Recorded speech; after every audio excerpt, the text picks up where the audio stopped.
And right now, joining us on the Folsom Lake Honda Hotline, Folsom Lake Honda, your one-stop Honda shop, is Michael-Shawn Dugar from The Athletic. Michael-Shawn, thank you. We appreciate your time, my man, as always. How surprised are you that we're actually talking about the Seahawks being in the playoffs this year? It depends on how far back you want to go. If you ask me in August, I'd be very surprised. If you ask me in October, I'd be like, well, I'm surprised they're not hosting a playoff game. And if you ask me around Christmas, I'd be like, well, yeah, that is pretty surprising. So it's kind of gone in waves a little bit. They had no expectations. They came out not very good. Then they got hot as any team in the league. Then they stunk for a little bit after they came back from Germany. And they finished strong. So, I mean, that's basically how you get to 9-8, right? You just be wildly inconsistent for most of the year and hope that, you can finish above 500 and somebody helps you get in like the Lions did last week. I saw Pete Carroll said his reaction to getting in the playoffs was obviously happy, but then said, unfortunately, we got the 49ers, and waxed poetic about how good a football team this is. Has he been playing that underdog card all weekend and talking with you guys in the media out there in Seattle? Not necessarily. I mean, even the unfortunately part was kind of said in jest. I mean, he just kind of acknowledged, like you said, the team's just really good. But from Pete Carroll's view, I mean, this is a guy with the Super Bowl and several playoff wins and several playoff losses as well. He knows that eventually you have to beat a team this good to get to the Super Bowl or to win one, in general. Sometimes you'd rather that be, in the Super Bowl, right? But if it has to be wild card weekend, so be it.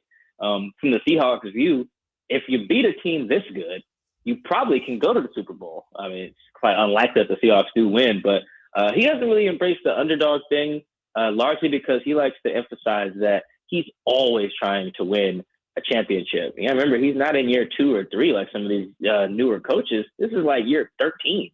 So, you don't really have time to rebuild or anything or tell the owner of the team, yeah, this might be a 6-11 year. Just give me the millions anyway. Nah, man, he's trying to win every year. So that's kind of been the mindset he's drilled to us. Michael-Shawn Dugar from The Athletic is with us. Obviously, we can look at the numbers from Geno Smith. He's been a great story this year. But, game to game this season, how good has he truly been, Michael-Shawn, when you've watched him this year? Yeah, he's been really impressive at just like the hard parts of playing quarterback, because I think not everybody's numbers are gathered the same. For example, like Jared Goff's numbers this year are great. They're like outstanding just for anybody, but let alone a quarterback like Jared Goff. And you go watch the Lions and you see that there's kind of the training wheels on the offense, like a lot of under center stuff, a lot of play action, drop back to help protect him. His line is also very good. And there's a few quarterbacks operating that way. That's kind of how, Baker Mayfield was going under Sean McVay, so to speak. But Geno, you look at him, and it's a lot more just drop back. He's good out of empty formations. Like he does all that stuff really well to the point where you can see why after the Niners lost in week 2 here, people was like, you know what? Let's let him throw. Because he came in, kind of put the training wheels on him a little bit, right, like he did with Russ early in his years. And then he's like, you know what? Nah, this guy can handle a big boy offense. We just drop back, go empty, go shotgun, go pistol, and just kind of let him cook. Do you think they're all in on Geno Smith moving forward as a QB of the future, at least in the next few years? Well, it depends on what you mean by they. I think Pete Carroll would be fine with Geno Smith in 2023. He believed in him before this season. There's no reason for him to believe in him any less after this season. But it's still, a front office that did want to trade Russell Wilson. Pete said it last March. He was like, I tried to get Russ to stay, an indication that the move was, forced upon him kind of by the GM. So I'd be interested to see how that goes this offseason. Can Pete Carroll and John Schneider agree on A, keeping Geno Smith, B, paying Geno Smith? They could want the same things, to win a championship, but they may not agree on resource allocation. John Schneider is the general manager, and he was really big on Drew Lock at the Senior Bowl in 2019. So I know he still loves Drew. Does he think that Drew Lock at $2 million is better than Geno Smith at $25 million? Relative to talent and resources allocated? That'll be a fascinating question to kind of study for the rest of the offseason. But I think if it's just up to Pete, he rolls with Geno for at least the next couple of years. Michael-Shawn Dugar from The Athletic is with us on the Folsom Lake Honda Hotline. Folsom Lake Honda, your one-stop Honda shop. Michael-Shawn, Kenneth Walker has under 60 yards rushing in the prior two matchups. Any chance the Seahawks can pull the upset without Walker having a significant impact tomorrow? Oh, that's a good question.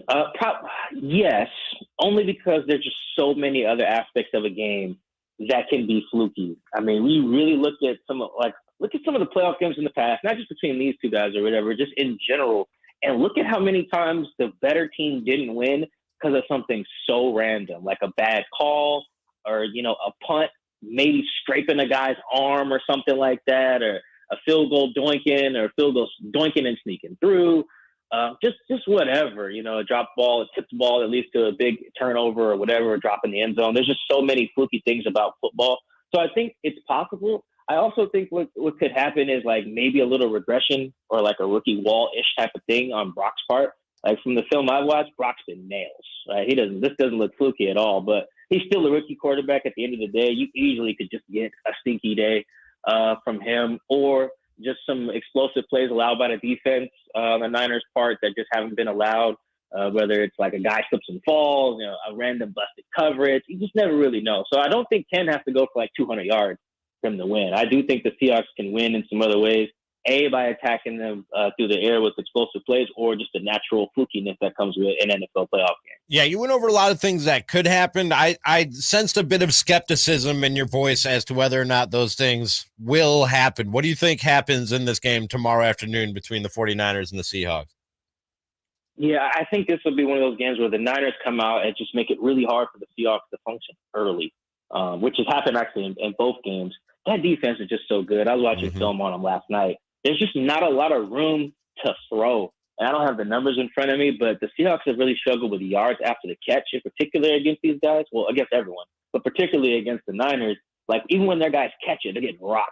You catch it, then Dre Greenlaw tackles it. You catch it, then Travaris Ward pushes you out of bounds. Like, there's just not a lot of room. It's just hard to think and dunk your way up and down the field against these guys. And if you do find yourself in the third and long, Nick Bosa might throw your quarterback, out of the stadium. So I think the Niners win. I think the Seahawks do that thing where they rally and score some points late, maybe to make the score look respectable. But I do think the Niners defense will just be too much to overcome tomorrow. His name is Michael-Shawn Dugar. You can check him out at The Athletic. We appreciate you. Let's do it again sometime soon. All right. Thanks for having me. Thank you. Again, there goes Michael-Shawn Dugar. He was on the Folsom Lake Honda hotline. Folsom Lake Honda, your one-stop Honda shop.